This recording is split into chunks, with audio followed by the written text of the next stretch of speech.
just let people's past be their past. Hi everyone, welcome back to AJOKE'S vlog. My name is AJOKE. I want to say a big thank you to everyone that has checked up on me and other people they probably know in China at this time, giving us all the moral, the spiritual, the psychological, emotional support. You guys really don't know what you've done for some of us, so thank you so much. And I want to say that please, at this time that China is battling with the coronavirus, please, if you have Chinese people around you in your country, do show them love, give them a good behavior, relates with them very well, respect them, don't use downgrading words at them, because at the end of the day they are not the virus. The virus is just what it is, a virus. It doesn't define the people, so please do not discriminate against them. We are praying for China, we are standing with China at this difficult time, and I hope and pray we all come out of this strong and better, because I believe so much in what God can do to help the Chinese doctors and nurses who are working diligently at this time to make sure everything is fine. So guys, if you're new to this channel, before we start, please do subscribe. Okay, 1 2 3, subscribe. So guys, today we're talking about stigma. Like, you know that when the Bible says old things have passed away, all things have become new. But then in the translation of humans, we say old things have passed away, but the label of the past shall never make you become new. Why? We keep labeling people. We say, I stand with you, and together we stand against rape. But yes, thank you for standing. Odikwa, thank you. But at the end of the day, you still label the victim like, oh, the girl that was raped. I stand against domestic violence. I stand with you. Oh, you're not a victim, you're a survivor. Oh, you're a DV survivor. But at the end of the day, you label this person. Don't mind her. That was how she divorced her husband. She could not keep her marriage. The man was beating her. I fear we no fear you. Take him, you deserve it. And then you say, oh, it's not good to label people, stand with people. But then, what is the really stand? And people will say, oh, I stand you, I will stand, Pakistan, Uzbekistan, Ajabanistan, Elebroskanistan. But then we place labels on people because of their experience. And mostly these experiences are not the good ones. Like, if some of us, let's not say some of you, if some of us that label people, that put this kind of stigma and rub it on their faces, if we have a choice to walk in the shoes of these people, some of us would just go and die, like just commit suicide. Some of us would not even survive it, because we don't know how these shoes actually feel. We can only feel empathy towards them, but we don't know how bad it is. Now, let me use myself as an example. I was going to date somebody. I really like this guy, nice guy. I was going to date him. He likes me too, blah blah blah. So one day like that, what happened? Okay, I remember. It was like, oh, his mom's birthday. Oh, you are invited. You will meet my mom. I was like, oh, if I meet your mom, I will date you. Don't know, that's not the assurance of marriage or anything. I was like, okay, I'll just date you. And then I met the mom. The mom was like, oh, fine girl, how are you? Hope you are fine. All this Nigerian Yoruba mother kind of pepe furu now. You know pepe furu, the way they greet you overly with so much effigy and all that. So this question now starts, where are you from? What does your father do? What does your mother do? Blah blah blah. And then, do your parents live together? No, they don't. She was like, hey, yeah, sorry, fine girl. God will take care of you. God will do this. God will do that. Okay, party over. I went back to my house. And then the next time I met the guy was like, oh, Vicky, I'm sorry, I don't want to date you again. I'm like, fine, we are not yet dating, so it's okay. But then you owe me an explanation. Last week you liked me, you wanted to date me, you were on my matter. This week you don't like me again. And then he said, my mom said that it's not easy dating or getting married to someone that is being raised by a single parent. Okay, fine. That is it. We are not dating again, or we are not even dating at all. And then I've met a lot of people that are into some vices. Maybe some had to just sell their body for money to support their family and some things. And then they go to people, they pour their mind to them. I don't want to do this thing again.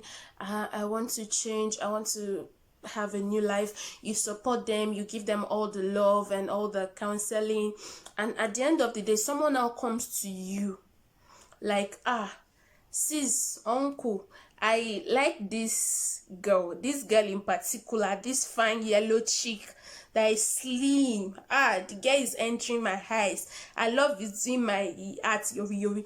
And be like, she's a good girl, but you can't date her, you're a very good boy, you're a good boy. I know your father, I know your mother, you're a good boy. You see that girl? It's not like she's a bad person, no. But then she used to be a prostitute. Really? Like, really? Why do you people do this? Why do people do this? So we just label people based on their past, on their weaknesses, and then we tend to forget that there is grace. There is grace. Because, okay, now I remember something that the Bible said. If God was to hold an account of sin,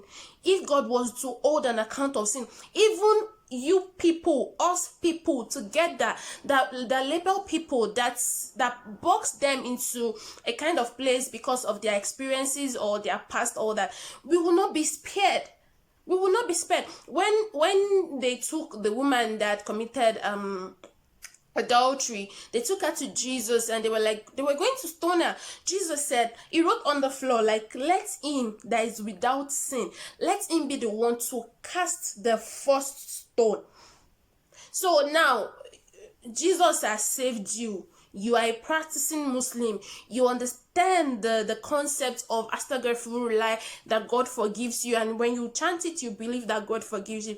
Why is it that we can't just let people's past be their past, not bringing it into the future and rubbing it in their face? I don't know what it does to those people that do this thing. Maybe it gives them this power over them. Then another thing, you see those people that will be like, oh, she's this, oh, she's that. Ask them the real question. They are jealous. It is jealousy that is affecting them. It is, I swear, it is jealousy that is affecting them. Like, some of them even have low self-esteem. So to feel good, to feel they have the power over whoever the victim is, whoever the survivor is, they're trying to bring the past and rub it in your face, like, oh, I better pass you. This thing did not happen to me. But auntie, wait, uncle, wait, what about the other thing that happened to you that nobody knows? What about it?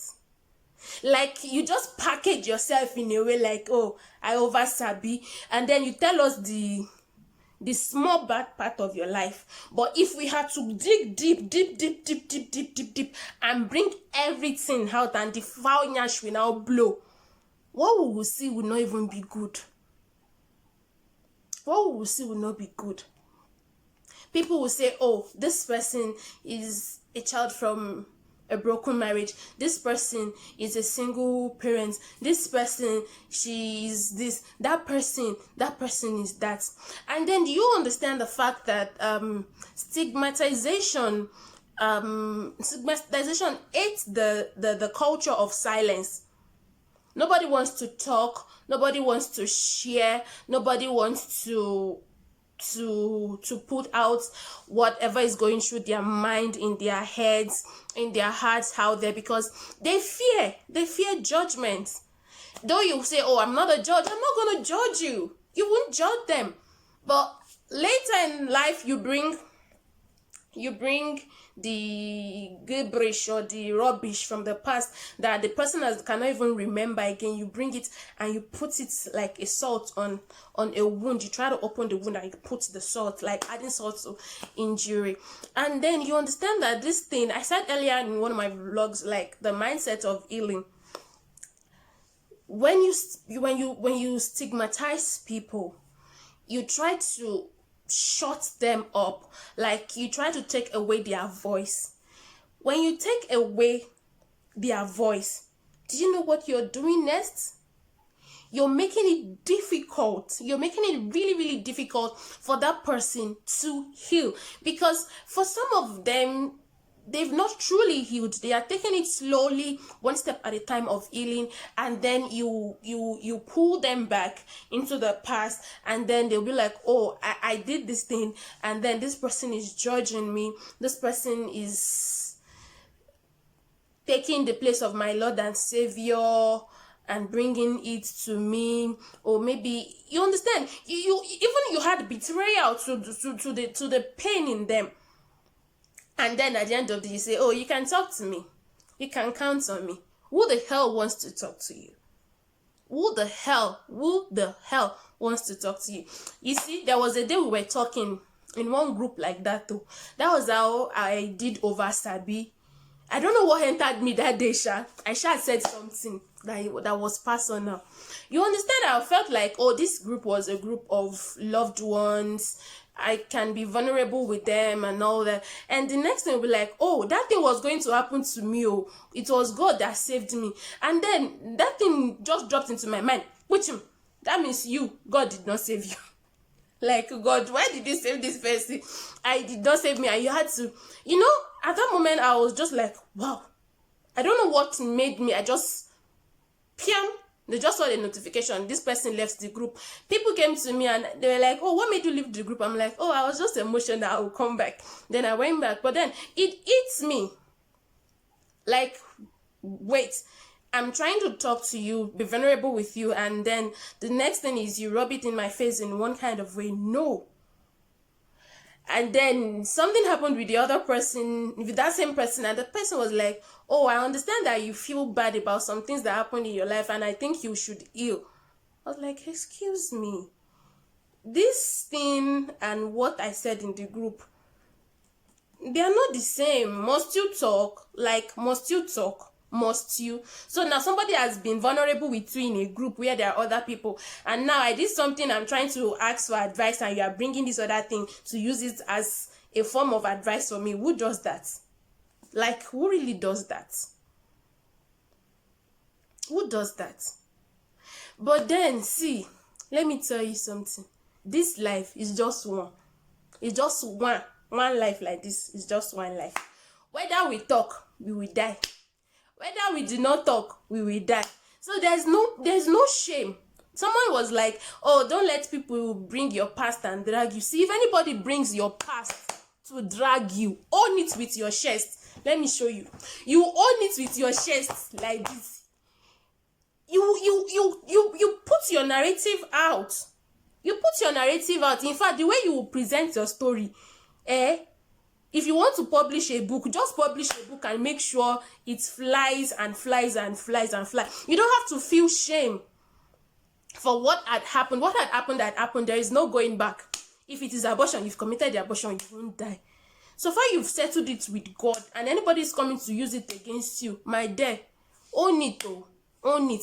Don't be using lie, and then don't let anybody now say because you are outspoken, you are this person, you are that person, or maybe you've been a prostitute and then they are seeing you with a boy, and then the next thing like, oh, you want to start again. My dear, tell them that I was a prostitute doesn't mean I will start again. Shebi, I told you people have changed.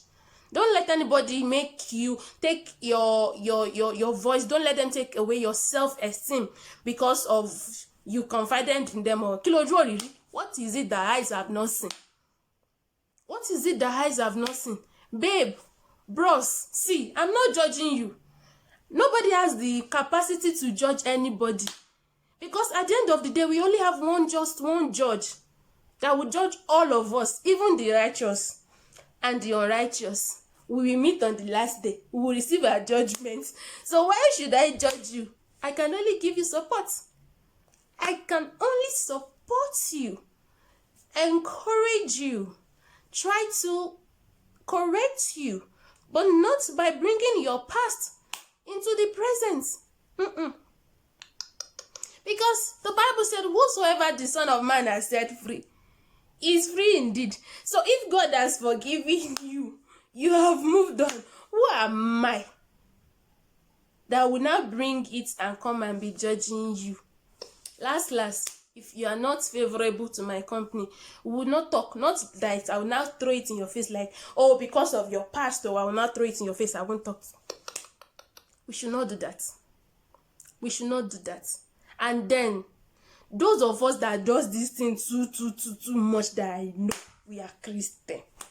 See, this righteousness is pushing us. I'm righteous.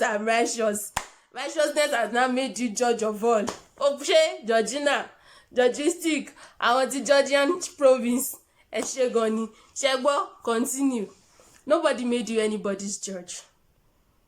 Nobody made you anybody's judge. Even if you want to correct someone, let it be out of love. Out of love. Out of love.